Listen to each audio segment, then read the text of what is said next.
جو اللہ تعالیٰ کی رحمت کا تصور کر کے اس کے آگے اپنا سر نیاز جھکا دیں، اس کے بندے بن جائیں. اور اللہ کے رسول نے اس بات کو کنفرم کیا، اس کی تصدیق کی کہ اللہ تعالیٰ عذاب نہیں دے گا، معاف کرے گا. لیکن ظاہر ہے کہ یہ تو اللہ تعالیٰ کی رحمت کاملہ کا ذکر تھا. آپ قرآن شریف اور حدیث میں اور جگہ پڑھیں تو معلوم ہوگا کہ بہرحال اللہ تعالیٰ عذاب بھی دے گا.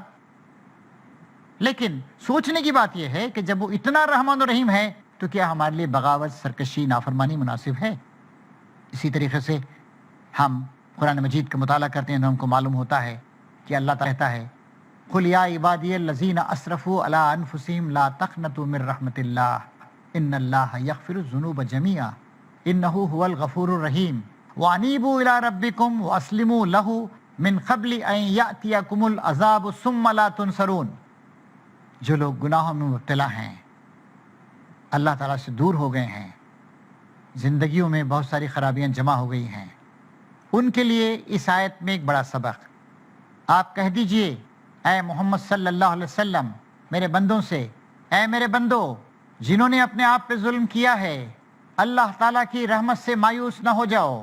اللہ تعالیٰ تو یقیناً سارے گناہوں کو معاف کر دیتا ہے کیونکہ وہ بڑا مغفرت فرمانے والا اور رحم کرنے والا ہے.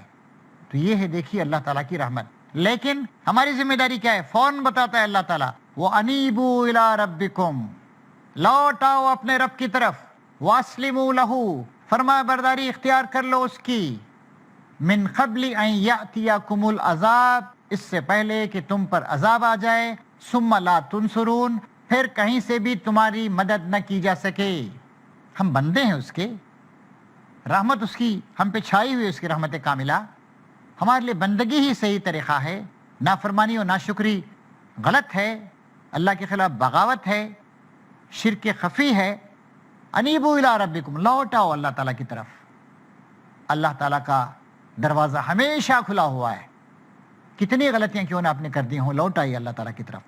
واسلموا لہ، فرما برداری اختیار کر لو اس کی. اسلام کے معنی ہیں فرما برداری، مسلم کے معنی ہیں فرما برداری اختیار کرنے والا، جھک جانے والا، احکام کی اتباع کرنے والا.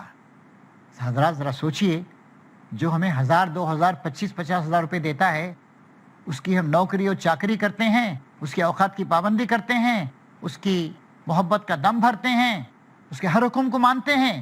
اللہ تعالیٰ رحمت کاملہ جس کی ہے، اور ہمارا بال بال اللہ تعالیٰ کے احسان میں بندھا ہوا ہے. ہر آن اللہ تعالیٰ کی چیزوں سے ہم فائدہ اٹھا رہے ہیں.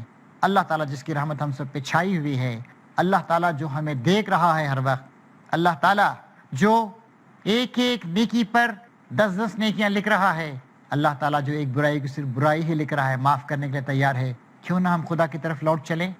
وَأَنِيبُوا إِلَىٰ رَبِّكُمْ، اپنے رب کی طرف لوٹ آؤ، تمہارا رب ہے وہ. وَأَسْلِمُوا لَهُ، اور اس کی فرما برداری اختیار کر لو. اس کی فرما برداری میں ہمارے لیے کامیابی ہی کامیابی. اس کی فرما برداری ہم پہ کوئی بوجھ نہیں ہے، ہم پہ کوئی مصیبت نہیں ہے. اس کی فرما برداری ہماری بھلائی کے لیے ہے. جو چیزیں خراب ہیں ان سے بنا کر دیا اس نے، اور جو چیزیں اچھی ہیں ان کو اس نے جائز قرار دیا ہے، اور مختلف زندگی کی سہولتیں میں دیتا جا رہا ہے. نئے نئے انسانوں کو پیدا کرتا جا رہا ہے، انسانوں کی افق کو، ہورائزنز کو ایکسٹینڈ کرتا جا رہا ہے. کائنات کی پوشیدہ قوتوں کو ہماری خدمت میں لا رہا ہے، اور کائنات کی مختلف قوتوں کو ہم استعمال کرنے کے بارے میں سوچ رہے ہیں. وَأَسْلِمُوا لَهُ، ان آیات کا مقصد یہی ہے. اللہ تعالیٰ کی قدرت کاملہ کا ذکر کرنے کا مقصد یہی ہے کہ ہم اس کی طرف لوٹ آئیں اور اس کی بندگی اختیار کریں، اس کی بغاوت سے باز آ جائیں. نہ صرف یہ کہ ہم اس کے بندے بن جائیں، اس کی فرما برداری اختیار کریں، اس کے احکام پہ عمل کریں، بلکہ دنیا کے اور لوگوں کے سامنے بھی اسلام کا پیغام پیش کریں. اسلام ساری دنیا کے لیے آیا ہے، ساری انسانیت کے لیے آیا ہے. نبی کریم صلی اللہ علیہ وسلم رحمت للعالمین ہیں. اسلام وہ نظام قائم کرنا چاہتا ہے جو رحمت کا ہے، جو محبت کا ہے، جو ہمدردی کا ہے، جو دل سوزی کا ہے، جو خیر خواہی کا ہے، جو امن کا ہے، ترقی کا ہے، محبت کا ہے. اور اللہ تعالیٰ جس کی رحمت ہر چیز پہ چھائی ہوئی ہے، ہمیں اپنے اس جنت کی طرف بلا رہا ہے، اس دنیا کی زندگی کے بعد آخرت کے گھر کی طرف. واللہ یدعو الی دار السلام، سلامتی کا گھر، جنت کا گھر، اس کی طرف بلا رہا ہے. تو دنیا کو بھی جنت بنانا ہے اور آخرت کو بھی جنت بنانا ہے، اور آخرت کی جنت کو بھی حاصل کرنا ہے. امام ابن تیمیہ رحمۃ اللہ علیہ کی ایک بات پر اپنی بات کو ختم کرتا ہوں. انہوں نے فرمایا کہ دنیا میں ایک جنت ہے، جو اس جنت میں داخل نہیں ہوا وہ آخرت کی جنت سے بھی محروم ہوگا۔ آئیے ہم فکر کی، ایمان کی، اسلام کی، اطاعت اور وفاداری کی جنت میں داخل ہو جائیں۔ وآخر دعوانا ان الحمد للہ رب العالمین۔